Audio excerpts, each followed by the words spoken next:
and then I close whatever gap I have in the limit screw. So now it can't keep going and like throw the chain over the top. But you want to make sure that it basically gets up there and it's not still rutting on this part. And then what I do is I do the same thing on the inside. I just gradually drop it down one click at a time until it gets to this inside gear. And then I'm going to do the same thing if there is a gap, which it doesn't look like there is.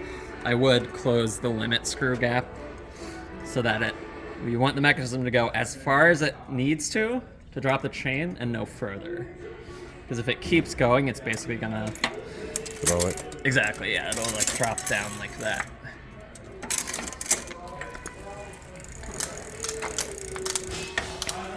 The other thing is I just do a visual inspection to make sure this cage is parallel with the gears. You can see it's just a tube mounted onto here. And out of the box sometimes it'll be at some weird angle just because the person who put it on there kind of threw it on there. So I basically just checking to make sure it's roughly lined up with the gears. If it's at an angle, it'll basically not shift very well. So you'll already know that it needs to be adjusted. And I would just loosen this clamp and rotate it and then retighten. Okay. But it's a little bit easier just because we don't have to index the gears and dial it in exactly. It's just, you just want to make sure it gets to all three.